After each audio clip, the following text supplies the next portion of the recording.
Coming up, another day of heavy rains leads to downed trees, closed roads, and massive flooding. Luckily, there's only one more day of raindrops on our tower cams. We're getting ready for a Mother's Day weekend warm-up, and we'll have the latest from the Skywatch Weather Center. And students in Kansas will soon be able to choose which school in the state they want to attend. The four states' most watched news starts now. Good morning and welcome to the KOAM Morning News. It is 5 a.m. I'm Tanya Bonk. We'll get to those stories in just a moment, but first, let's go to Michael Hayslett. We're just about done. That being said, we're not out of the flood zone yet. Yes. Here's a live look over 7th and Rangeline, where we are still picking up rain, albeit certainly not as heavy as what we had in the past several days. And this is what we're clinging to right now. We've got a little bit rolling through Delaware and Ottawa County down in northeast Oklahoma, far eastern side of southwest Missouri. And then after this passes, we're done.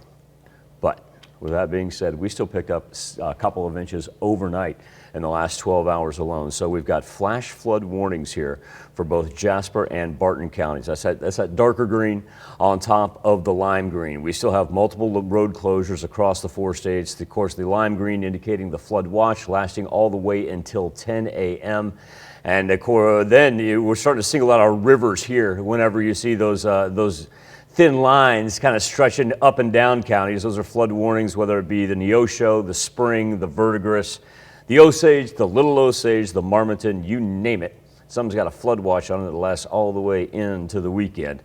So once again, our road closure is not as drastic as what we had yesterday, but you need to know, check your Department of Transportation page, because I have that great fear about people driving in the dark when it gets flooded like this. Whole bunch of temperatures in the mid 50s, not hardly any separation at all, and we're going to have a peak of sunshine, believe it or not, later this afternoon. Now it'll be late, so it won't do a great job warming us up. We'll go mid 60s today. But here's the good news. There it is, clearing off after that gets out of the eastern portion of southwest Missouri. Mother's Day weekend shaping up to be a warm one. So we're going to roll up into the 80s on Saturday, and then on Sunday, well, why stop there? Mom deserves a nice warm day to get those flowers in for her. That's right. You got to go do the manual labor after you buy the plant. But Tanya, high around 86 degrees. I think the key factor is on the 7-day forecast, it's dry. Yeah, I like all those worms up there. Well, eventually, by the time that next week rolls around, we'll be saying, wow, the ground's getting kind of hard. It'd be nice if we had to say, and I don't want everybody to think about the last 48 hours. If only we could just spread it out. Yeah. It's all right. Save it for later. I got my laps in on the Olympic-sized swimming pool that I call the basement. You talked about driving in the dark and the dangers of that. It wasn't flooded, obviously, but driving along the Pittsburgh bypass, it was eerie because you could see water in the ditches, but it was so dark you could just tell that it was glistening here and there. It makes, and I know some roads where you wouldn't be able to see it if it just went from the ditch all the way over to the road. You mean you just found a road that cut through Cow Creek is essentially what you're saying. Didn't we used to call that Highway 69? Yes. Cow Creek, thanks for letting us get down 69. All right, thanks, Michael. Rivers and roads are flooding across the four states as Mother Nature continues to dump massive amounts of rain. Water levels at Spring River in Cherokee County were at 3.5 feet above flood state. This was yesterday morning, and the level was expected to rise at least another 4 feet before cresting today. Lightning Creek near McCune and the Neosho River from Commerce, Oklahoma to Parsons were also flooding. In McDonald County, Missouri, floodwaters crept into Big Elk's float and camping near Pineville. The campsite's Facebook page says there will not be any camping in the Area A or B sections this weekend because of the high water. One resident near there was forced to evacuate.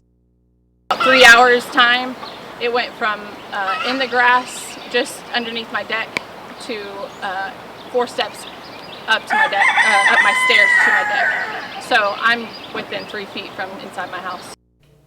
Parts of southeast Kansas shared a similar fate. In some cases, there may not be barriers warning drivers. Even roads that might seem passable can be dangerous in conditions like this. If in doubt, as always, the advice is go around, don't drown. Many roads and low water areas flooded across southwest Missouri also, and authorities say they will remain that way for now.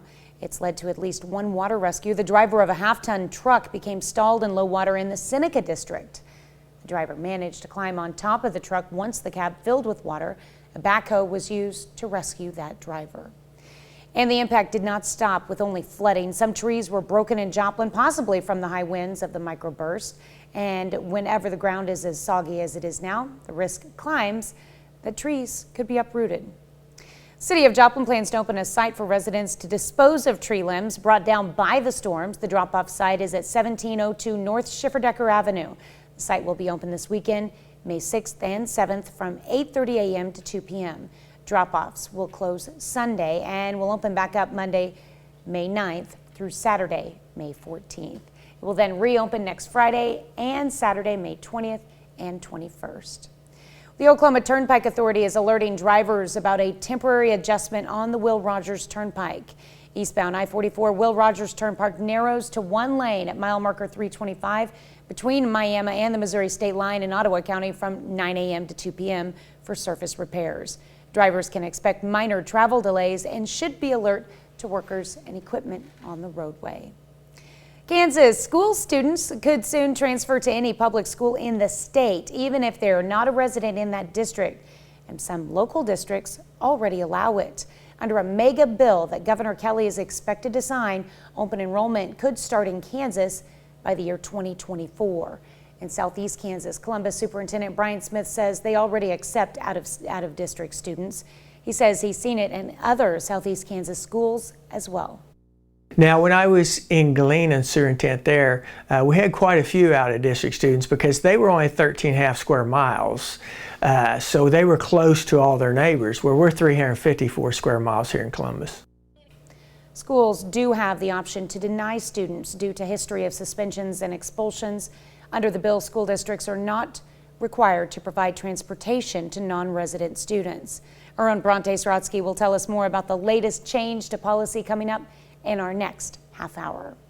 Some people all over the world travel to Kansas just to travel the Big Kansas Road Trip. It's an annual event to highlight different counties in the state and everything they have to offer. This year, the spotlight is on Bourbon, Cherokee, and Crawford counties. A guidebook has been published to help explorers on their way. The marked locations include the old Blockhouse in Fort Scott and Pittsburgh State University. People see a part of the state that they don't know, and to spend some money, support the local economy, and just really get to know Kansas. So that's part of the Big Kansas Road Trip. Road Trip runs through the weekend. Is it possible to show enough gratitude for all that nurses do? Well, today is a good time to start. Every May 6th is National Nurses Day, which kicks off Nurses Week, a special time to set aside to thank nurses and other healthcare workers for their tireless hard work, especially during the COVID-19 pandemic. National Nurses Week ends May 12th, which is the birthday of Florence Nightingale, the founder of modern nursing. She became well known while taking care of the wounded soldiers during the Crimean War. Nightingale was dubbed the Lady with the Lamp because of her habit of making rounds at night. So give nurses a well-deserved shout out this week. Nurses Week ends May 12th, the birthday of Florence Nightingale, founder of modern nursing. Very well put. I wanted to make sure Florence Nightingale was a part of that story. And the answer to your original question, no. We cannot do enough. Okay. There's no such thing. But sometimes a simple thank you means the world to them. That's all it takes, is a simple thank you for taking care of me and my family. It means a lot to them.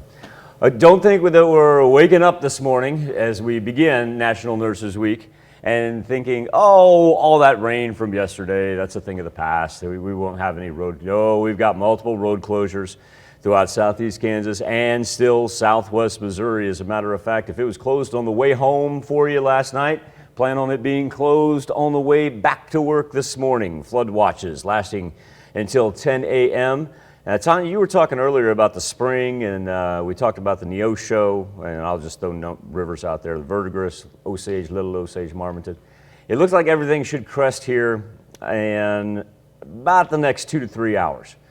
So that's about as high as they're going to get. But one thing, too, Tanya and I were stressing from yesterday, with a nice-looking weekend coming up and everybody chomping at the bit to get some fresh air after what we've had past couple of days, it may be tempting, to get on the water. It's a bad idea. It's going to be running so fast and so high all the way into next week. Give it a week. Let the old water come down a little bit. No Mom rush. wants you safe and sound at home on That's right. Sunday. You could be working in the yard for Mom. That's right. You can get fresh air that way, too. Hint, hint. Bach boys, we know what you're doing. That would be great. If they were awake right now to hear that, we'll have to remind them later. All right, that's a look at this morning's top stories and weather in our first 7 minutes. Coming up on the KOAM Morning News, Pitt State and MSSU get ready to butt heads on the ball field this afternoon. And our own Danny Terzer has a preview. Plus, tech devices have become a necessary part of our lives, but they can be expensive. We've got some expert advice on how you can have your devices without the hefty price tag. And the battle over Roe versus Wade continues to heat up. Some lawmakers want to ban pills that induce abortion. You're watching the KOAM Morning News. More real news in the morning. We'll be right back. MIAA is out with its All-Conference Baseball Awards. 9 players from Missouri Southern, 7 from Pittsburgh State earning All-Conference honors. Leading the way for PSU, first baseman Garrett McGowan, first team All-MIAA selection, and MIAA Gold Glove team as well. McGowan hit .410 this spring, 19 doubles, 16 home runs, and tied for the conference lead with 75 RBIs in 47 games. As for Missouri Southern, pitcher Logan Van Oy, a unanimous first-team All-MIAA pick, led the conference in strikeouts, had 113 and 75 innings of work. 8 other Lions joining him on the All-Conference list. You can check out that full list of All-MIAA selections for both Southern and Pitt State on our sports page at KOAMNewsNow.com. Speaking of PSU and Missouri Southern baseball, 2 teams meeting tonight. It's the first round of the MIAA tournament. Our own Danny Terzer caught up with the Gorillas and the Lions to talk about their first round rivalry matchup. After 3 months and 50 games, it's time for postseason baseball, and everyone has something to prove. We're ready to show that we're one of the most dangerous teams in this conference and we can go as deep as anyone else. Missouri Southern travels to Pittsburgh State for a best-of-3 series. Everybody's excited. You show up in August and you have your first meeting and everybody's looking for this opportunity. These 2 teams are pretty similar, 2 power-hitting offenses, and both will look to their pitching staffs to give them the edge. We need to throw strikes, first of all, and we need to get some big outs from our bullpen, and we've kind of hopefully prepared our guys for that. They're a really good offensive club. I feel like the winner of the series will be the team that can get the most out of their bullpen. You know, we really haven't hit a bunch of home runs as of late, so we've kind of changed a little bit, and we've moved the baseball around a little bit. Been able to steal some bases lately, but they got a lot of juice in that lineup, and we're going to have to pitch really well, and we're going to have to do all the little things well to have a chance to win. Pitt State won the regular season series in February, 2-1. 2 months later, the matchup looks different. We know that we can catch fire whenever we feel good, you know, and our offense is just, I don't think there's a single guy on our offense that lacks any confidence at all. We're all ready to go and we're all ready to swing the bat. Hopefully Tommy will be in there for all 3 games, which adds a little dynamic to our offense that maybe we've lacked at times, and you know, he has a chance to hit the ball up against the fence or out of the park, which, you know, not everybody does. But, you know, we got to limit our strikeouts and put pressure on them and score when we get a chance to do so, because we know that offensively they're going to be hard to hold down as well. The Gorillas have won 6 of their last 7 games, and it's earned them home field advantage. We're playing great team ball. It's not 1 through 3 in the lineup, it's 1 through 9, and then it's the guys out of the pen, and it's our starters doing a really good job of giving us a chance to win the game at the end of the game. Danny Terzer, KOAM Sports. Best of 3 series, first pitch of game 1. That's going to be tonight at 6 o'clock. On the softball side, Missouri Southern opens up the conference tournament against nationally ranked Rogers State in Oklahoma City.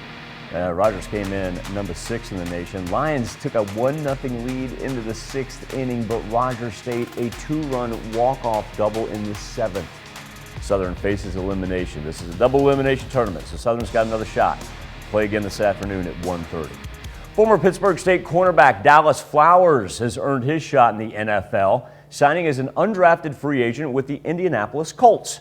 Flowers, first team All-MIAA selection for Pitt State last fall. Second team All-Conference pick as a kick returner.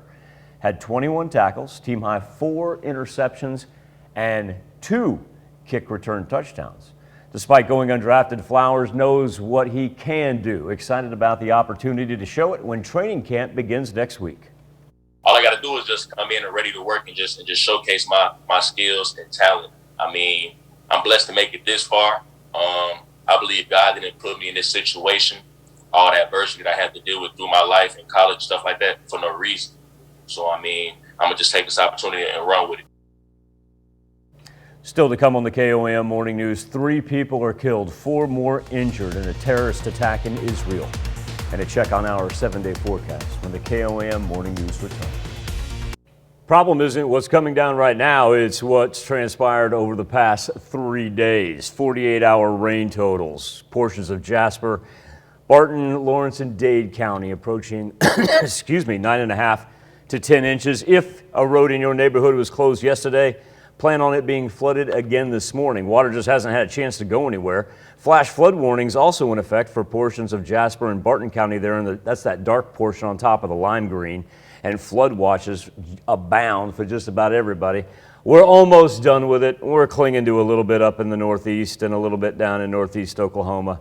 But it's almost a thing of the past as we sit at 56 degrees over 7th and Rangeline. Mostly cloudy skies to start, and that's why we will be stuck in the 50s for most of the day. Now, the nice thing is we will actually begin to dry out. Little peak of sunshine later on today. 60s for a high on Friday, 80s on Saturday, and let's cap it off with Mother's Day weekend staying dry and highs around 86. Take it. Cost for nearly everything continues to rise, and when it comes to personal technology, maybe overspending and draining your budget. That's the subject of our Something to Talk About on the KOAM News Now Instapoll and our KOAM News Now Facebook page. Experts say now's the time to check how much you're spending on your favorite gadgets. And here's some ways you can trim your tech budget without missing out on all the digital fun. Inflation is at a 40-year high, and with the price of nearly everything going up, your personal tech budget could be taking a hit. The amount of money that we're spending on tech is getting bigger every single year, and it makes sense, right? We're working remote, we're doing things kind of on the go. Personal finance coach Julie Almantaveras has these 5 tips to cut down on the tech expenses. Number 1, ask for loyalty discounts. She says call your phone service provider every 6 months to see if you can get a better deal. Number 2, limit the number of devices you own and those pricey upgrades. Don't feel pressured to buy the latest and greatest because oftentimes they're layered with things that you probably don't even need. Number 3, trim your wireless bills. The plans served up by the big carriers aren't always the cheapest, so explore other companies with budget phone plans. The difference between the plans can be very big. A prepaid plan versus a normal plan that can be in the hundreds of dollars. Number 4, cut down on the streaming or rotate plans. You may not need them all together at once. And finally, number 5, cancel those online subscriptions. From apps to online tools and services. Look at what you can cancel now. Kind of keep it streamlined, limited, and save a lot of money along the way. Our question for you this morning, what's your favorite tech device? Connect to us, KOAMnewsnow.com/vote or via our Facebook page. Come back, Health Watch next. Topping Health Watch this morning, the fight to stop abortions may be moving from doctors' offices and clinics to the mail service. A research organization that supports abortion rights says more than 54% of all abortions in the U.S. last year were induced by pills. With the Supreme Court's leaked Roe v. Wade draft opinion, anti-abortion lawmakers are already trying to stop women from being able to purchase these drugs. But abortion activists say that might be too hard. Tom Foreman reports. For those intent on ending abortions in parts of the United States, the biggest barrier may now not be politics, but pills, which researchers say are effective, available, and now used for more than half of all abortions. Abortion activists have been quietly building a whole new business model to target young women on their phones to click, get information, and receive abortion drug by mail. The Food and Drug Administration approved mail-order supplies of the so-called abortion pills with a prescription this past December for women in the first 10 weeks of pregnancy. Advocates insist it is less invasive, more discreet, and just as safe as surgical abortion. And oftentimes people choose this for various reasons. They want to be able to manage their abortion in their own home, with their family, and around in a surrounding that they're comfortable with. We have seen an incredible increase of demand of requests of help. People are really, really scared of what's going to happen. That's why some abortion rights supporters, such as Women on Waves, based in the Netherlands, say they are already facilitating shipments of the drugs to women in far-flung corners of the U.S. And they're promising to step up the effort no matter where those women are or what state laws say. What I'm doing is legal under the laws where I work from, and I have a medical oath to do this. I'm a doctor. My oath is that I help people that are in need, and that is what I am doing. While states trying to stamp out abortion are writing laws that would attack websites and out-of-state providers shipping these drugs, abortion advocates believe they will not be able to enforce it. More people in the U.S. are dying from complication linked to alcohol abuse. A new study in the medical journal JAMA finds alcohol-related deaths skyrocketed 22% last year. The biggest increase was among people 25 to 44 years old, with a jump of nearly 34%. Numbers could actually be even higher since researchers were limited to information provided on death certificates. And researchers say the pandemic is likely behind the rise in alcohol-related deaths, with the number of people dying because of drinking jumping nearly 25% in 2020. Ever wonder what the best position to sleep in is? Well, two doctors at the Mayo Clinic say side sleepers might be at an advantage. All right. They say this position can help stop airways from collapsing and reduce snoring. It's even recommended for pregnant women. Doctors add sleeping on your back is the worst if you have sleep apnea. Sleeping on your stomach may cause spine and neck strain. Sleep Foundation says sleeping on your side can help with neck and back ache.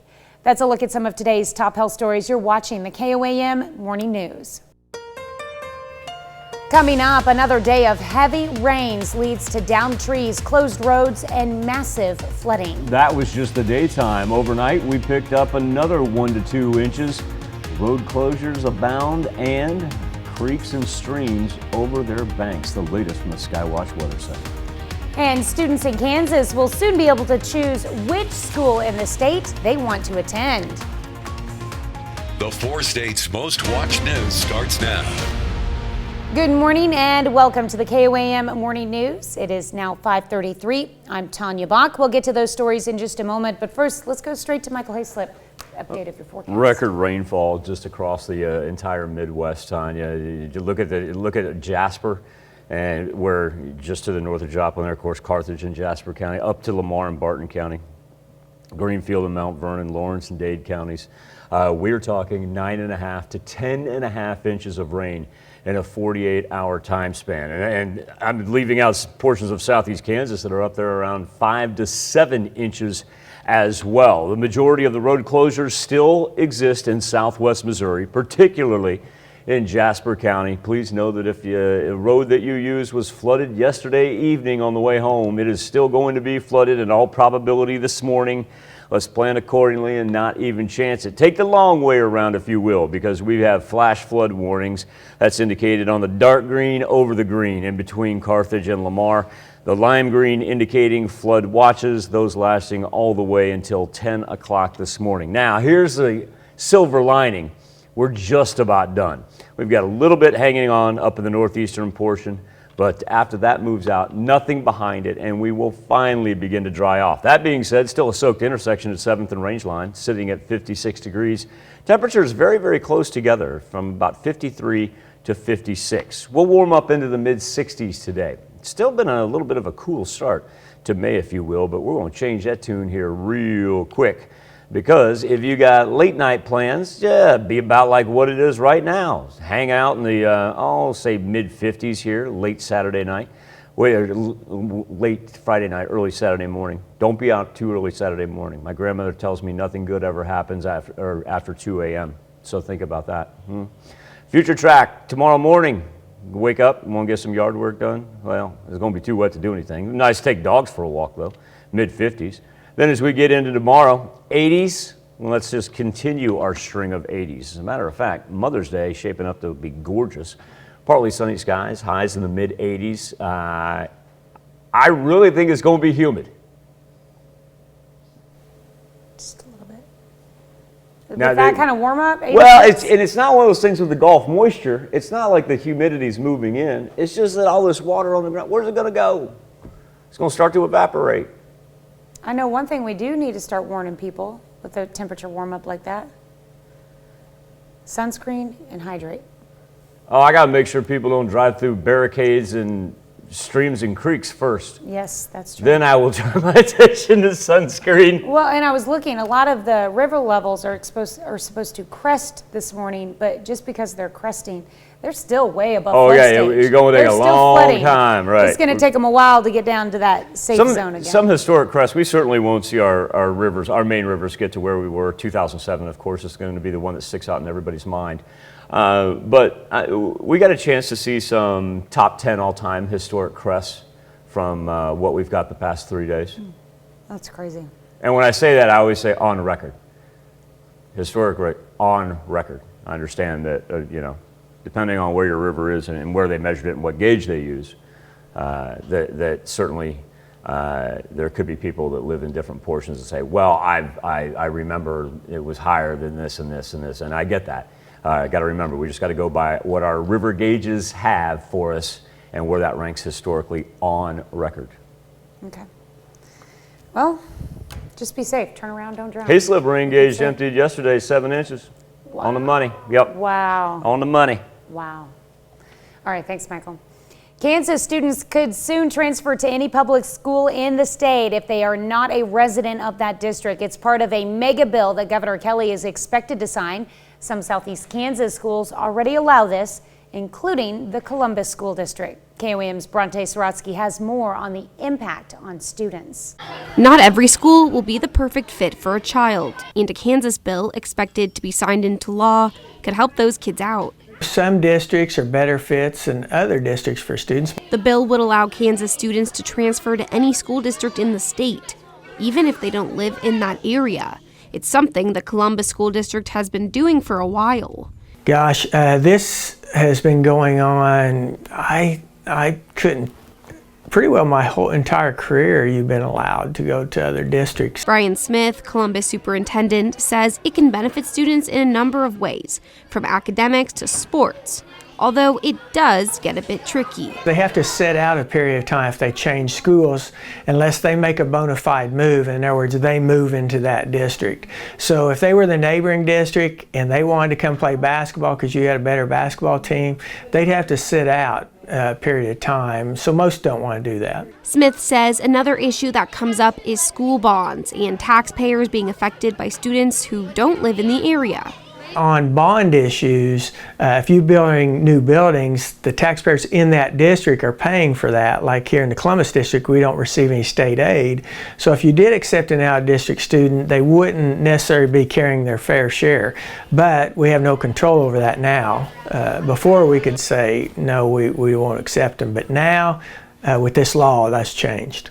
The final version of the bill would require each school district's Board of Education to determine the capacity for the district to accept out-of-district students by 2024. In Columbus, Bronte Sorotsky, KOAM News. Under the bill, school districts are not required to provide transportation to non-resident students. Rivers and roads flood across the 4 states as Mother Nature continues to wreak havoc. Water levels at Spring River in Cherokee County were last reported at 4:30 this morning at 19.74 feet.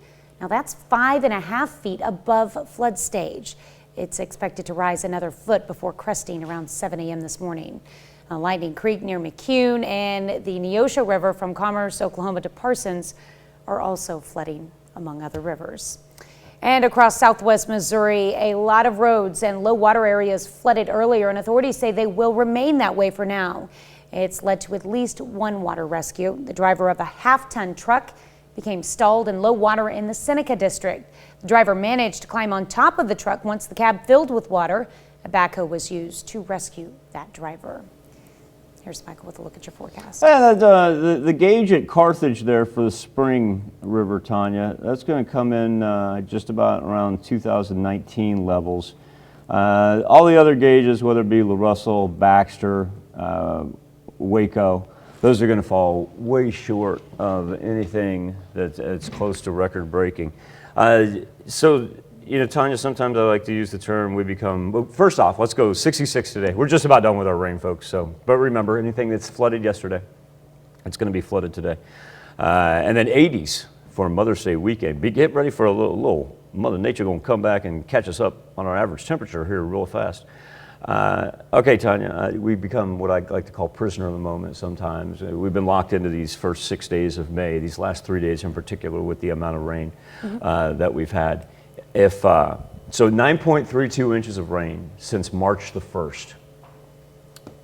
This time last year, 8.4 inches. You remember how wet it was last year? Yeah, it's a rainy part of the year. It's a rainy part. We're like, oh my gosh. And then when is the last time we had this much rain in a couple months span? It was 1 year ago.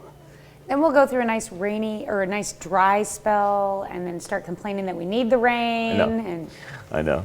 That's how we work here. That's how we work. Yeah, if you go back, hot. if you want to put it on a calendar back to January 1, it was wetter last year since January 1 than it's been this year. Oh, there you go. Yeah. Well, this morning we are discussing tech devices. It seems like the price of everything is going up right now, including your personal tech devices. But experts say there are some ways you can cut down on tech expenses and keep the devices you love.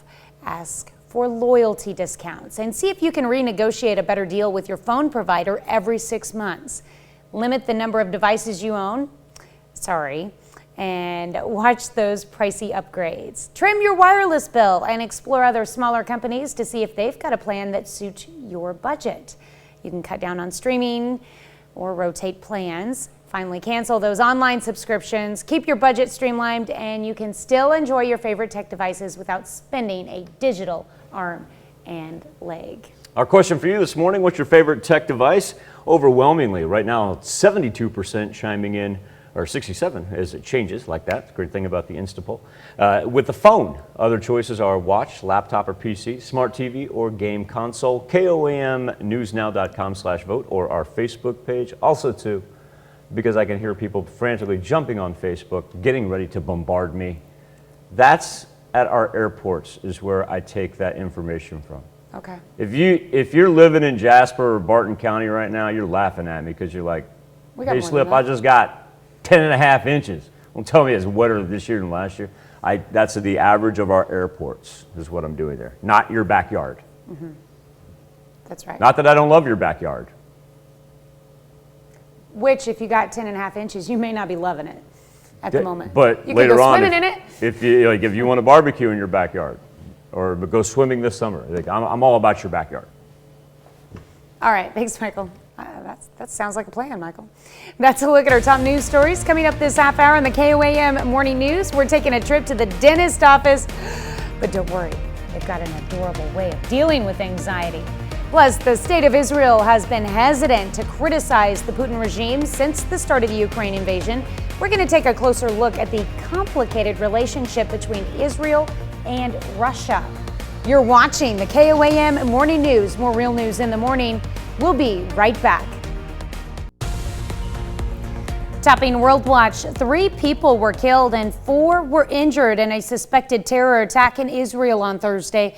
Israeli police are looking for 2 suspects involved in the incident, one who fired a rifle and the other armed with an axe or knife. The attack in Elad on Israel's Independence Day follows a recent wave of terrorist incidents.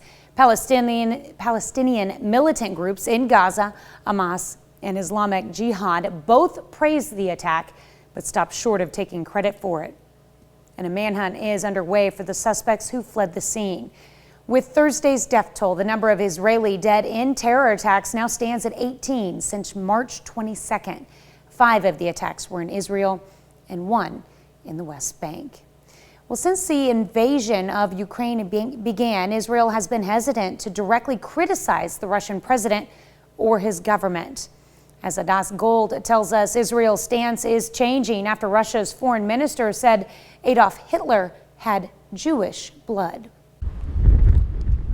In the Golan Heights, old tanks in what's known as the Valley of Tears remind Israelis of the fierce battles fought here in the 1973 Yom Kippur War against Syrian forces. Such memories hang heavy as Israel attempts to navigate a new and very complicated geopolitical situation. Israel's frontier with Syria is just through this valley. We can even see Syrian towns from where we're standing.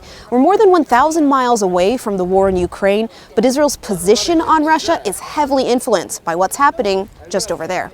Israel often carries out airstrikes against Iranian targets in Syria, something it sees as critical to its security. But as Russia has expanded its military presence in the country in order to avoid unnecessary conflict between Russia and Israel, the two countries now have a direct hotline. Jonathan Conricus, a former Israel Defense Forces spokesperson, says the deconfliction mechanism is necessary because the Syrian battle space is so dense. Before an Israeli airstrike is conducted, there's a call to make sure that Russian troops aren't in danger and Russian aircraft aren't operating in the area where the Israeli aircraft are. But when Russia invaded Ukraine, Israel found itself in a tight diplomatic spot.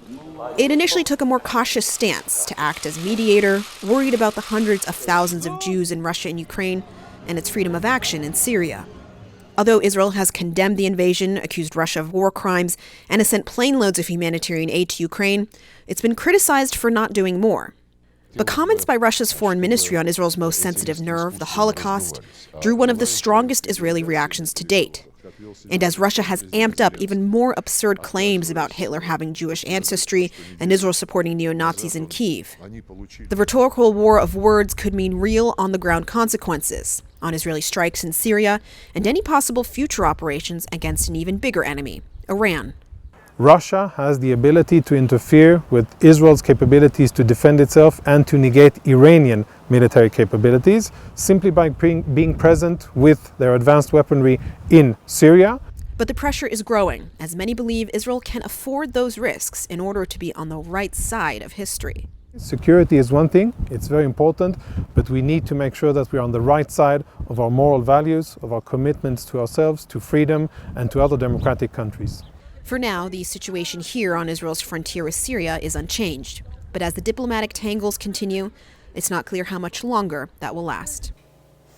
That's a look at some of your biggest headlines from around the world. We'll be right back with the news you need to know before you head out the door.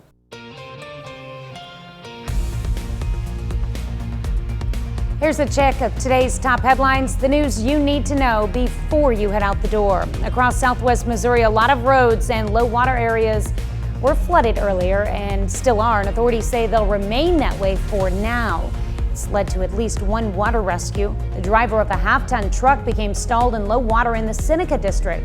The driver managed to climb on top of the truck once the cab filled with water. A backhoe was used to rescue that driver. In McDonald County, Missouri, floodwaters crept into Big Elk's floats and camping near Pineville. The campsite's Facebook page says there will not be any camping in the A or B sections this weekend because of the high water. One resident near there was forced to evacuate. And it's a similar scene in parts of southeast Kansas. In some cases, there may not be barriers warning drivers. Even roads that might seem passable can be dangerous in conditions like this. If in doubt, as always, the advice is go around, don't drown. And it's not just flooding. Some trees were broken in Joplin, possibly from the high winds of the microburst. And whenever the ground is as soggy as it is now, the risk climbs that trees can be uprooted. That's a check of today's top headlines, the news you need to know before you head out the door. Like Tanya said, the roads will still be flooded even though our rain has come to an end. Mostly cloudy skies, highs in the 60s today. Mother's Day weekend warm up 80s on Saturday, Sunday, and all through next week. A lot of people get nervous about going to the dentist. Some are downright afraid of it. And for kids, it can be especially frightening. But a dental practice in Tennessee has found an adorable solution to the problem.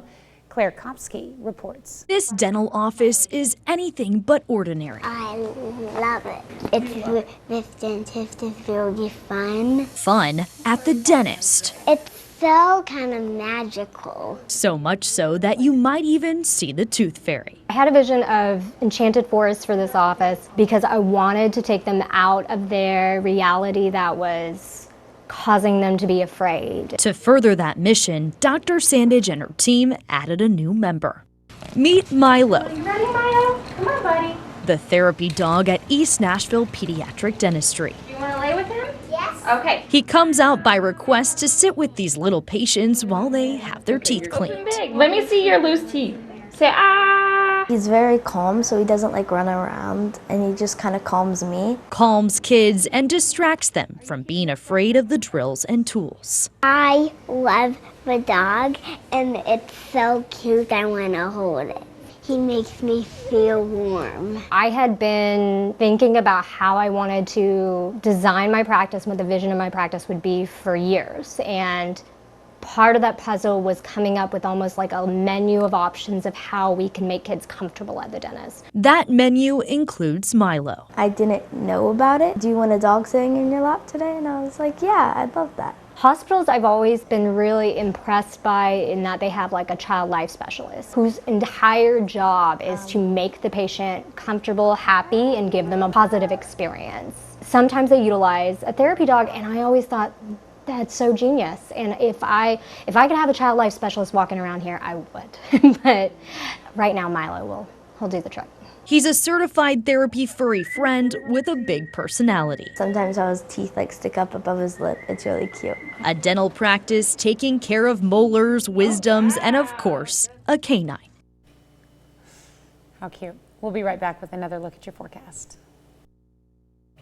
Now, at least we don't have any rain coming out of those top icons. Temperatures up into the mid-60s today. We're done with the rain, but remember, the flooding remains. We'll break down our flood watches right after this. Coming up, heavy rains lead to downed trees, closed roads, and flooding across the 4 states. Even though the rain has come to a conclusion, flash flood warnings still persist on this Friday morning, the latest from the Skywatch Weather Center.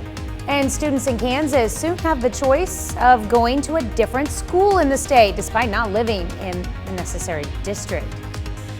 The 4 states' most watched news starts now. Good morning and welcome to the KOAM Morning News. It is 6 a.m. I'm Tanya Bach. We'll get to those stories in just a moment, but first, let's go to Michael Hayslip. Every now and then you see a random raindrop hit the tower camera at 7th and Rangeline, but at least we're going to have a chance to let some of these numbers subside. 48-hour rain totals, 9.5 to 10 inches in portions of Jasper and Barton County, leading to multiple road closures as well. That's a look at the Missouri Department of Transportation map. Whenever you see one of the circular icons with the red water on it, that indicates a road closure. If it was closed yesterday, plan on it being closed this morning as well, with an additional 1 to 2 inches happening overnight. As a matter of fact, in between Carthage and Lamar, we're still in the midst of a flash flood warning. Hopefully we can let that expire here in the next 13 minutes. Skywatch Storm Tracker with little rain hanging on, moving east of Vernon County. But after we're done with that, we can actually relax. Know that the flooding persists, but probably don't even need an umbrella the rest of the day. Now, how nice is that going to be? Highs in the mid-60s, then let the weekend warm-up begin to the point of it may feel a little bit muggy, because as we get to 80 on Saturday, Mother's Day itself, about 86 degrees. Now, that'll begin our evaporation. Thing of it is, when you run temperatures that are a good, 13, 14 degrees above normal, then we kind of, you go, wow, where did this humidity come from? Well, when you got 10 inches of rain in 48 hours, that'll happen. That'll happen. Ooh. Just everybody remember, if it's flooded yesterday, that road is flooded today. That's for sure. It did not go anywhere. It may stop going up eventually, but it's still got a long ways to go. Long way before it goes down. Yep. All right, thanks, Michael. Drivers heading from Miami to the Missouri state line should plan to travel carefully today. The eastbound I-44 Will Rogers Turnpike narrows to one lane at mile marker 325 between Miami and the Missouri state line in Ottawa County. It'll be narrowed from 9 a.m. to 2 p.m. for surface repairs. And drivers can expect minor travel delays and should be alert to workers and equipment on the roadway. In McDonald County, Missouri, floodwaters have crept into Big Elk's floats and camping near Pineville. The campsite's Facebook page says there will not be any camping in the A or B sections this weekend because of the high water. One resident near there was forced to evacuate. 3 hours time, it went from in the grass just underneath my deck to 4 steps up to my deck, up my stairs to my deck. So I'm within 3 feet from inside my house. Across southwest Missouri, a lot of roads and low water areas were flooded earlier. Authorities say they will remain that way for now. It led to at least one water rescue. The driver of a half-ton truck became stalled in low water in the Seneca district. A driver managed to climb out on top of the truck once the cab filled with water. A backhoe was used to rescue that driver. Similar scene in parts of southeast Kansas. In some cases, there may not be barriers warning drivers. Even roads that might seem passable can be dangerous in conditions like this. If in doubt, as always, the advice is go around, don't drown. And it's not just flooding. Some trees were broken in Joplin, possibly from the high winds of the microburst. And whenever the ground is as soggy as it is now, the risk climbs that trees could be uprooted. City of Joplin is opening a site for residents to dispose of tree limbs brought down by the storms. The drop-off site is at 1702 North Schifferdecker Avenue. The site will be open this weekend, May the 6th and 7th from 8:30 a.m. to 2 p.m. Drop-offs will close on Sunday and then open back up Monday the 9th through Saturday the 14th. And then reopen the next Friday and Saturday, May 20th and 21st. Kansas school students could soon transfer to any public school in the state, even if they're not a resident in that district. And some local school districts already allow it. Under a mega bill that Governor Kelly is expected to sign, open enrollment could start in Kansas in 2024. In southeast Kansas, Columbus Superintendent Brian Smith says they already accept out-of-district students. He says he's seen it in other southeast Kansas schools as well. Now, when I was in Galena and superintendent there, we had quite a few out-of-district students because they were only 13.5 square miles. So they were close to all their neighbors, where we're 354 square miles here in Columbus. Schools do have the option to deny students due to history of suspensions and expulsions. And under the bill, school districts are not required to provide transportation to non-resident students. Well, some people in Kansas are traveling around our part of the state for the Big Kansas Road Trip. It's an annual event to highlight different counties in the state and everything they have to offer. This year, the spotlight is on Bourbon, Cherokee, and Crawford counties. A guidebook has been published to help explorers on their way. The marked locations include the old blockhouse in Fort Scott and Pittsburgh State University. People see a part of the state that they don't know, and to spend some money, support the local economy, and just really get to know Kansas. So that's part of the Big Kansas Road Trip. Road trip runs through the weekend. Even with all the rain on Thursday, some folks found time for a little fun. The Spring Carnival is going on at Joplin's North Park Mall. All the rides and foods you expect opened yesterday. It closed at 10, but it will run until the 15th. So if you missed out on the first day, you still have plenty of chances. Well, today, back in 1940, John Steinbeck wins a Pulitzer for The Grapes of Wrath. The book traces the fictional Joad family of Oklahoma as they lose their family farm and move to California in search of a better life. They encounter only more difficulties and a downward slide into poverty. The book combines simple, plain-spoken language and a compelling plot with rich description. One of Steinbeck's most effective works of social commentary, the novel also won the National Book Award. Always wondered, and I'd say this coming off of, he wrote about the Dust Bowl, and here we are talking about 10.5 inches of rain. I always wondered how he captured Oklahoma like he did. He's from California, and I was always amazed about, especially when I moved down here, the way he writes about the prison, you know, and Tom Joad hitchhiking. Right. The first time I got down here, I saw the signs: "Do not pick up hitchhikers, maybe escaping inmates," and I was like, wow. And maybe he spent a lot of time touring the area. I really don't know. Temperatures are going to be in the mid-60s today. Here's the key factor. We are done with our rain, but I want to reiterate everything that Tanya said and the fact that if it's flooded yesterday, it is still flooded today. We've got flood warnings and watches abound. Remember, tomorrow we begin a string of 80. Gorgeous looking Mother's Day weekend, albeit perhaps even humid with highs around 86 on Sunday. That's going to be warm, no lie. That's a look at this morning's top stories and weather in our first 7 minutes. Coming up on the KOAM Morning News, a Yankees fan gets a surprise he'll never forget. Plus, an Andover school releases footage of the Andover tornado. And taking a break from social media is good for you. We'll explain why. You're watching the KOAM Morning News. More real news in the morning. We'll be right back. Topping Nation Watch this morning, the 9 Supreme Court justices have been given extra security as general threats against them have increased. It comes just a few days after Politico reported on the leaked draft opinion showing the conservative majority is likely to overturn Roe v. Wade. Elise Preston has more on what else the bombshell story has led to. Health clinics in states where abortion will remain legal are preparing for a massive influx of out-of-state patients if the Supreme Court overturns Roe v. Wade. We think that there could be at least a 25% surge. Minnesota is likely to be surrounded by states restricting services. We've been very carefully building our infrastructure here in Minnesota so that we can be able to welcome that surge. One loophole for women who can't travel. They can be seen virtually and sent abortion pills. But Republican lawmakers in at least 17 states have introduced legislation to ban or reduce access. Patients are feeling very scared. Christy Pitney, the CEO of the telehealth practice Forward Midwifery, says women are stockpiling pills. People are requesting advanced provision of medication abortions so that they have it on hand for when this decision does become final and official.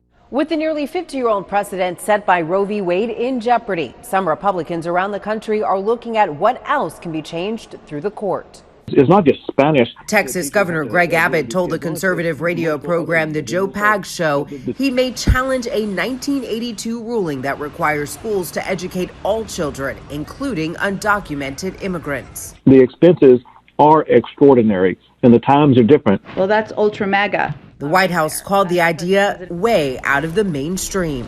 Elise Preston, CBS News, Washington. There have been several unsuccessful attempts since 1982 to take on the case known as Pulitzer v. Doe.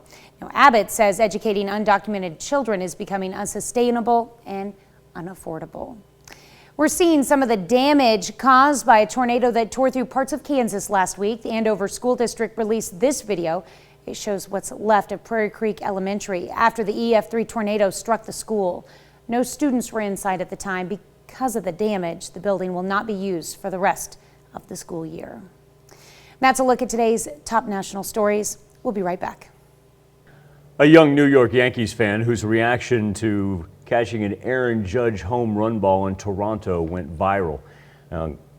Kid got an even bigger thrill. He and the Blue Jays fan who gave him the ball were able to meet the Yankee slugger himself. Michael George with a heartwarming story. This Aaron Judge home run Tuesday night in Toronto kicked off a week young Derek Rodriguez will remember forever. Caught by a Blue Jay fan, and he gives it to an Aaron Judge fan. 9-year-old Derek tearfully hugged Blue Jays fan Mike Lanzalata in a heartwarming moment that went viral. I wanted to not make a big scene because I was like, wait a minute, it's going to appear all over TV. But I couldn't hold back my tears. He wrapped his arms around me, and I just had like an overwhelming feeling of joy and elation. I wouldn't ever give up that moment for anything. The exchange even captured the attention of the slugger himself. That's passion right there. That's Yankee fans right there. Both the Blue Jays and Yankees fan got another thrill when they were invited into the Yankees dugout Wednesday for batting practice before the next game. Once again, young Derek shed a few tears. Judge signed the ball and gave the boy a pair of his batting gloves. That's what's special about this game, man. It doesn't matter, what jersey you wear. They're everybody's fans. Everybody appreciates this game. And there's more to come. The Yankees have invited the Rodriguez family and Lanzalotti to Yankee Stadium later this season to watch a game from the judges' chamber seats in right field. If you were in the stands and there was a Blue Jays fan, would you do the same thing? I would do the same thing, because, I'm already old enough. Not mine, I don't need to shine anymore too much. But for the kid, it's more for the passion for the kid, so I felt like that was a great thing to do, Derek says he and Lanzalotti are now friends forever. Michael George, CBS News at Yankee Stadium in the Bronx. By the way, as you may have guessed, Derek is named after Yankee Hall of Famer Derek Jeter. The Skywatch Storm Tracker, we're hanging on to just a little rain in the Stockton area, but other than that, there is nothing to the west. There is nothing to the south. That is great, great news, because coming off of what we've had for the past, say 50 hours, we need a break. Look at all the flash flood warnings and flood warnings that still exist. As far as the flash flooding goes, that is going to be up in Barton County. It's that dark green on top of the lime green there, and it's been extended all the way for the next hour to 7:15. Lime green indicating flood watches. Anything that you had closed for yesterday, please know it is still going to be closed for today. It is going to take several days for all the water to recede. Temperatures right now, mid-50s, everybody close together. Haven't seen any anomalies or spikes on the mercury. Weather trend, the key factor is the very top in those icons. While it's mostly cloudy, at least we don't have rain coming out of it. Here's Future Track. Tonight, you got late night plans. Everything's looking great. As a matter of fact, we'll probably just hang out here in about the low to mid-50s. As we get ready for Saturday morning, temperatures, not much of a change there post sunrise, but Saturday afternoon, how about the 80s? And we keep on moving up. Mother's Day, 86 degrees. That's going to be a little humid with all the rain that we picked up. And look at those overnight lows, high 60s, low 70s. We'll be back with more KOAM Morning News right after this. Topping Health Watch this morning, this Mother's Day, a New York mom is raising awareness for perinatal depression, which can occur during pregnancy or in the weeks and months after childbirth. Now, a new alternative treatment may offer help for some struggling moms. Michael George spoke to a mother about her experience with bright light therapy. Look at the ocean. Chloe Alvarado just celebrated her son Milo's first birthday. He's just a cute, happy boy. Nothing. I couldn't have asked for anything more. But her journey to motherhood was anything but easy. She experienced 2 miscarriages, and when she got pregnant with Milo, she was diagnosed with perinatal depression.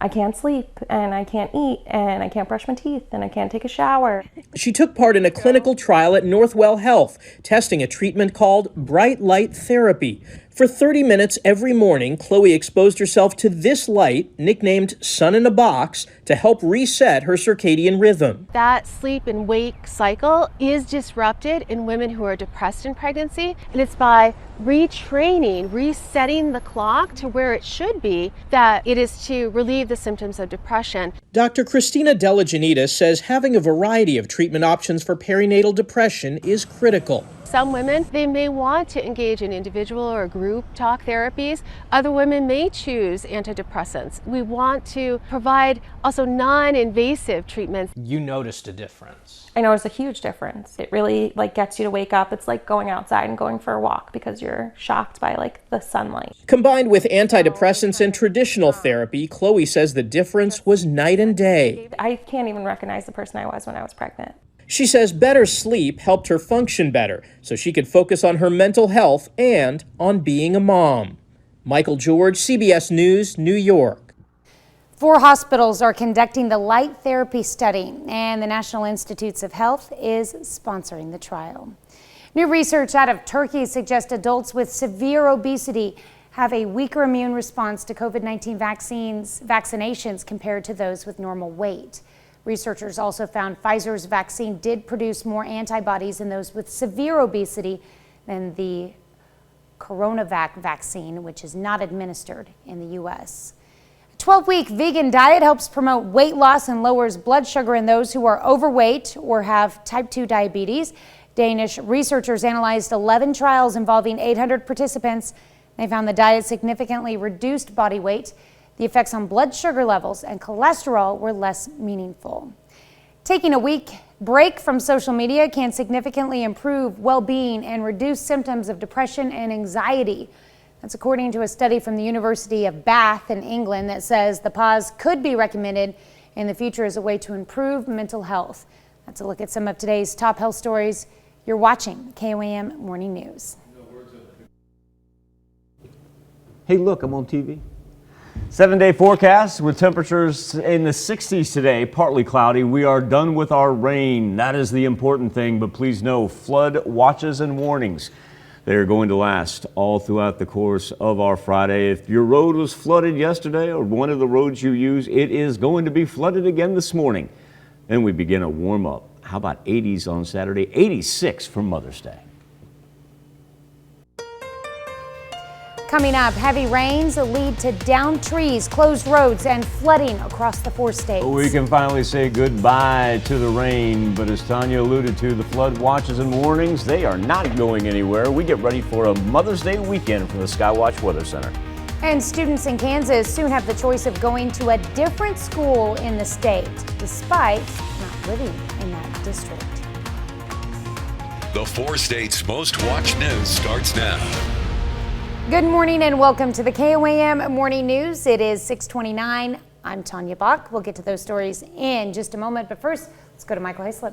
Lingering raindrops on the tower cam at 7th and Range Line coming off the 1 to 2 inches of additional rainfall that we picked up last night into early this morning, leading us to rain totals as much as in excess of 10 inches in portions of Jasper and Barton County. Transition into southeast Kansas, northeast Oklahoma, anywhere from 3.5 to 5.5 inches of rain. As far as our flash flood warnings, we still have one. That's that dark green hanging onto the lime green right there in Barton County that stretches up to Lamar's. We have road closures along Highway 126 and Highway 160. Everybody else in the lime green and that kind of off green, that is a flood watch stretching all the way into later this morning. Now we're just about done with our precipitation as it moves off to the east. Nothing down to the southwest, nothing out to the west. So we're inching closer and closer to some dry weather, which is what we'll have for the rest of the morning and the afternoon. Temperatures right now in the mid-50s. Haven't seen much of a warm up, and that's because of our cloud cover. And it'll keep us rather mild today. We'll just go mid-60s compared to the 70s, which is where we should be. As we prepare for Mother's Day weekend, great tonight if you're going to be out and about. And then as we get ready for tomorrow morning, we'll go mid-50s if you're going to be out early, taking the dog for a walk because it's too wet to do any yard work, that's for sure. Tomorrow afternoon, how about we begin our string, our string of 80s. Once we begin that, I got a feeling it's going to be a little bit muggy out there for Mother's Day as our highs will be in the mid to high 80s. Going to be able to roll that all through the weekend, but Tanya, Mom may want some air conditioning here by the time Mother's Day is over with all that moisture coming out of the ground. Yep, it's always good to make sure that your AC is in working order by the time the temperatures start. Mom would not appreciate that if it were not. No. You can peel back the curtain, it's cool, because we always make fun of Doug in the meat locker. It is always so cold in this room, in the studio. We've got equipment here, we got to keep it cool. But I think the AC might be broken I was just going to say, now you got thermostat appears to be on the fritz. Well, somebody put it on a hold. I got the hold removed, but it still has not kicked back on. It's 77 degrees in here right now. And going up. I'm loving life. Loving life. Well, we might be taking some layers off here after a minute. Whoa, hey now. It is 6:31. We are still family-friendly entertainment. I know. Sweat is beating up on the forehead as we speak. Poor Trevor's wearing a sweatshirt. He is regretting not having a t-shirt to go along with it because he's used to having to put his heavy coat on over it. I think you're just trying to win a ratings war is what it sounds like right there. Here. I see how it goes. I'm going to have to go get some ice water. All right. Thank you, Michael. Rivers and roads flood across the 4 states as Mother Nature continues to wreak havoc. Water levels at Spring River in Cherokee County were last reported at 5:16 this morning at 19.88 feet, and that's 5.5 feet above flood stage. It's expected to rise another foot before cresting around 7 a.m. and then we have to wait for it to go back down. Lightning Creek near McCune and the Neosho River from Commerce, Oklahoma to Parsons are also flooding in southeast Kansas. In McDonald County, Missouri, floodwaters have crept into Big Elk's floats and camping near Pineville. The campsite's Facebook page says there will not be any camping in the A or B sections this weekend because of the high water. One resident near there was forced to evacuate. 3 hours time, it went from in the grass just underneath my deck to 4 steps up to my deck, up my stairs to my deck. So I'm within 3 feet from inside my house. Wow. Across southwest Missouri, a lot of roads in low water areas were flooded earlier, and authorities say they'll remain that way for now. It's led to at least 1 water rescue. The driver of a half-ton truck became stalled in low water in the Seneca district. The driver managed to climb on top of the truck once the cab filled with water. Backhoe was used to rescue that driver. It's a similar scene in parts of southeast Kansas. In some cases, there may not be barriers warning drivers. Even roads that might seem passable can be dangerous in conditions like this. If in doubt, as always, the advice is go around, don't drown. And it's not just flooding. Some trees were broken in Joplin, possibly from the high winds of the microburst. Whenever the ground is as soggy as it is now, the risk climbs that trees could be uprooted. City of Joplin is opening a site for residents to dispose of tree limbs brought down by storms. The drop-off site is at 1702 North Schifferdecker Avenue. The site will be open this weekend, May 6th and 7th from 8:30 a.m. to 2 p.m. Drop-offs will close Sunday and open back up Monday the 9th through Saturday the 14th. It'll then reopen the next Friday and Saturday, May 20th and 21st. Kansas school students could soon transfer to any public school in the state, even if they're not a resident in that district.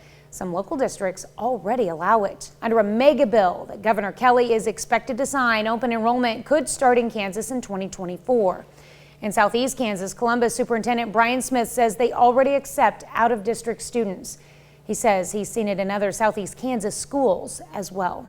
Now, when I was in Galena superintendent there, we had quite a few out-of-district students because they were only 13.5 square miles. So they were close to all their neighbors, where we're 354 square miles here in Columbus. Schools do have the option to deny students due to history of suspensions and expulsions. And under the bill, school districts are not required to provide transportation to non-resident students. Well, drivers heading from Miami to the Missouri state line should plan to travel carefully today. Eastbound I-44 Will Rogers Turnpike narrows to 1 lane at mile marker 325 between Miami and the Missouri state line in Ottawa County. It'll be narrowed from 9 a.m. to 2 p.m. for surface repairs, and drivers can expect minor travel delays. Should be alert to workers and equipment on the roadway. Well, today, back in 2004, the final episode of Friends airs on NBC. 9 p.m. Eastern and Pacific times. That familiar song, also known as I'll Be There For You by the Rembrandts, announces the beginning of the end as an estimated 51.1 million people tuned in for the final original episode of NBC's long-running comedy series, Friends. Created and executive produced by Marta Kaufman and David Crane with Kevin S. Bright, Friends debuted 10 years and 236 episodes earlier on September 22nd, 1994. It was shot at the Warner Brothers Studios in Burbank, California, and set in New York City's Greenwich Village, where 6 friends struggled with the ups and downs of young adult life in the big city. I was a regular watcher of Friends. I wonder if the Rembrandts still make money off that. I don't know how syndication works. I don't know. I think there's different deals that can be made. One would be the more it's played, and one would be like a flat fee when it's purchased. I don't know. They weren't a bad band. Yeah, I mean, they were 1994. Yeah, through the they 90s. were. The song, I mean, they were early, the show kept early them 90s. alive a little bit. Don't forget, That's Just the Way It Is, Baby. Yeah. That was, I guess that was before the Friends theme, I'm pretty sure. All right, 7-day forecast, temperatures in the mid-60s today. We are not going to see sunshine for a while, but we'll get a little peek this afternoon into the evening hours. Look at these overnight lows. We've been concentrating so much on the water, rightfully so, and our daily highs into the 80s. Look at these overnight lows, 60s and 70s, all the way into next week. All right, that's a look at our top news stories. Coming up on this half hour on the KOAM Morning News, Ms. Pac-Man gets inducted into the Hall of Fame. Plus, technology is a part of our everyday lives, from your smartphone to your TV. And today we want to know, what is your favorite tech device? We'll let you weigh in. We'll be right back.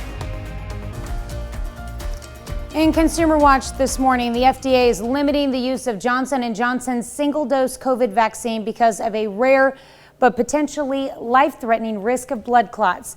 Agency says only those who cannot get a different vaccine should take J&J's jab because of a risk of thrombosis with thrombocytopenia syndrome. Well, Ms. Pac-Man is a Hall of Famer. The iconic female dot eater joins Dance Dance Revolution, The Legend of Zelda, Ocarina of Time, and Civilization as this year's inductees into the World Video Game Hall of Fame. Winners are recognized for their popularity and influence over time. And her cute red hair bow. That's it for Consumer Watch. Let's go over to Michael for our something to talk about. Apropos, with it coming up on Mother's Day. There you go. Yeah. All right, this morning, Tanya, on the KOAM News Now Insta poll and our KOAM News Now Facebook page, talking about tech devices. Price of everything is going up, and that includes personal tech devices. But experts say there are some ways to cut down on expenses. Ask for loyalty discounts. See if you can renegotiate a better deal with your phone provider, and try that every 6 months. Also, limit the number of devices you own and watch those pricey upgrades. You can trim your wireless bill and explore other smaller companies. Maybe they've got a better plan that suits your budget. You can cut down on streaming or rotate those streaming plans, and finally cancel online subscriptions. Keep that budget streamlined. You can still enjoy your favorite tech devices without spending a digital arm and a leg. Our question for you is, what's your favorite tech device? Right now, 70% of you say you're not going anywhere without your phone. 11% of you say it is indeed the laptop or the PC, but right now, phone just absolutely running away with this thing. Each and every morning, KOAMnewsnow.com/vote or via our Facebook page, KOAM News Now. We're going to come back, celebrate birthdays and anniversaries, but first to the Big Apple, here's Mr. Tony. I'm Tony DeCopel. Coming up on CBS Morning, Senator Elizabeth Warren will join us to give her thoughts on the leaked Supreme Court draft opinion on Roe v. Wade. That's coming up on CBS Mornings.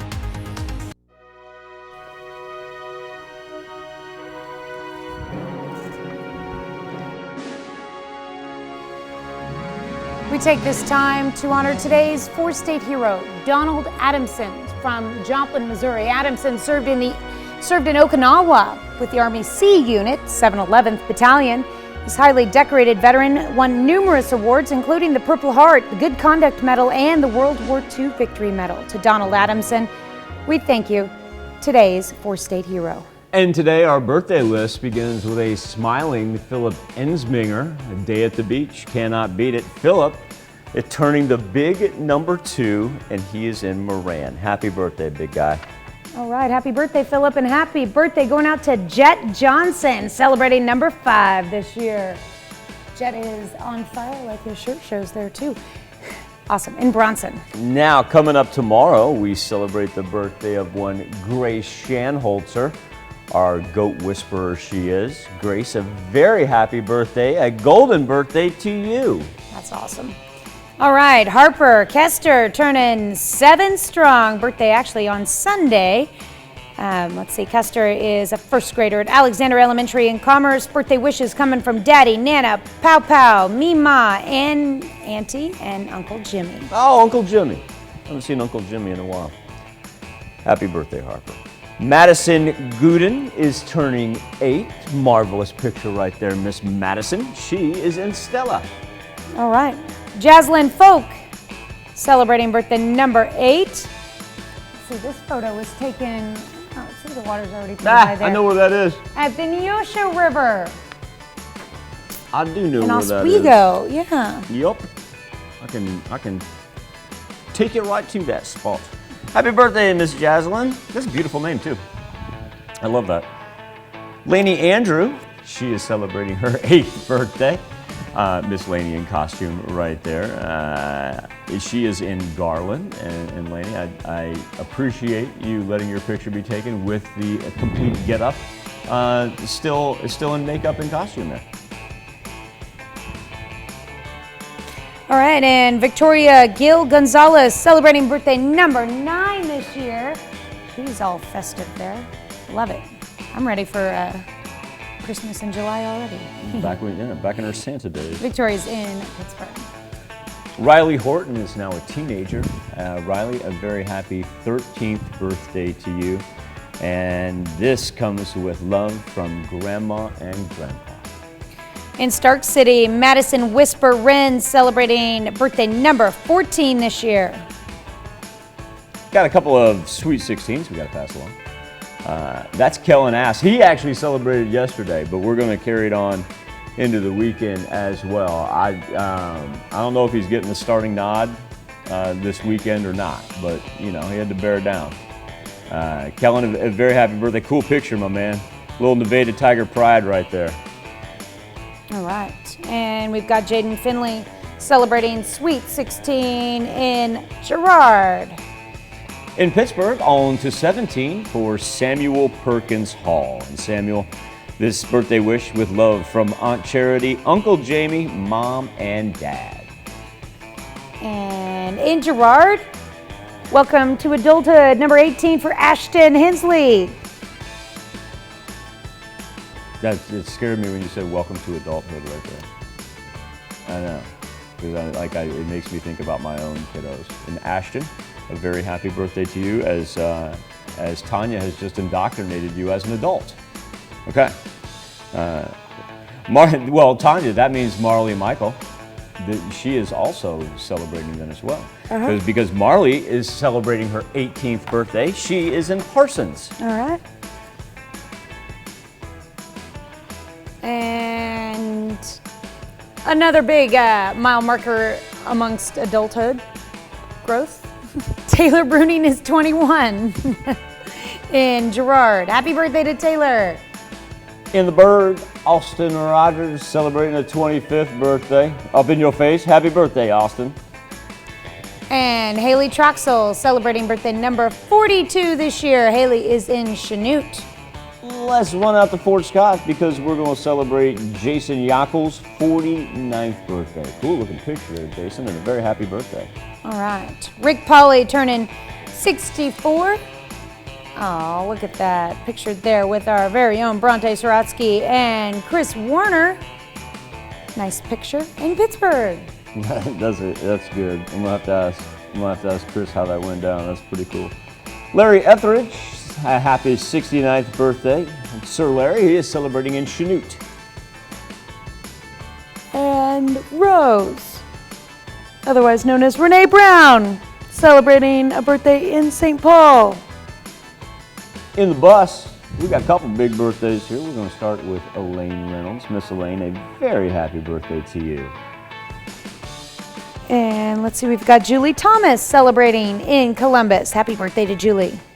Just down the road from Columbus, in Galena, Pansy Lunderman, a happy birthday. And Pansy, I want you to know that this comes with love from family and all of your friends. Okay, and our list goes on with Mike Broadwater in Joplin. Happy birthday. Kelly Larson celebrating another year wiser, and Jay Martin in Columbus. Now, Mike Klaus, I'm going to give you credit on this one. I really do think you made it up, though. And that's okay, because I bonus points for creativity.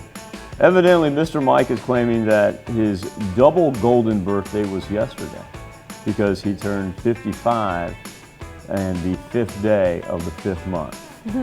All right, Mike. I like it. I'm sold. I'm sold. Especially since these birthday wishes come with love from the entire family. A happy birthday and happy anniversary to all, whether you're celebrating on this Friday the 6th or maybe tomorrow the 7th, or maybe you're like Mike and you just wanted to pull the double golden birthday. That's where you can send them into birthdays at KOAMTV.com. You can also go to our website, KOAMNewsNow.com. Here's Tanya Bach with a very important birthday announcement. That's right. You can be a part of the KOAM Birthday Club by going to our website and signing up. And once you do, you'll get special deals from local businesses. Just go to KOAMNewsNow.com and sign up for the KOAM Birthday Club today. Coming up next, when we transition to the KOAM Morning News on Fox 14, we're going to talk about the newest games coming out, from Halo to a game that might make you sad, which defeats the purpose of us saying that we put the good in your morning, yet we're going to defy that and do it anyway. That when we switch on over to the KOAM Morning News on Fox 14. Highs today in the mid-60s. The nice thing is, on the radar, we are done with our rain. Now, the flood warnings and watches, they're not going anywhere anytime soon. But now that everything's pushed off to the east, hopefully those clouds break, give us a little afternoon sunshine. Then prepare for the 80s coming up for Mother's Day weekend. Hey, with all that rain coming out of the soil, it's going to be a little bit humid here on Saturday and Sunday as well. We'll be back with more KOAM Morning News right after this. Here's a check of today's top headlines, the news you need to know before you head out the door. Across southwest Missouri, a lot of roads and low water areas were flooded earlier. Authorities say they'll remain that way for now. It's led to at least one water rescue. The driver of a half-ton truck became stalled in low water in the Seneca district. The driver managed to climb on top of the truck once the cab filled with water. Backhoe was used to rescue that driver. In McDonald County, Missouri, floodwaters crept into Big Elk's floats and camping near Pineville. The campsite's Facebook page says there will not be any camping in the A or B sections this weekend because of the high water. One resident near there was forced to evacuate. And it's a similar scene in parts of southeast Kansas. In some cases, there may not be barriers warning drivers. Even roads that might seem passable can be dangerous in conditions like this. If in doubt, as always, the advice is go around, don't drown. And it's not just flooding. Some trees were broken in Joplin, possibly from the high winds of the microburst. Whenever the ground is as soggy as it is now, the risk climbs that trees could be uprooted.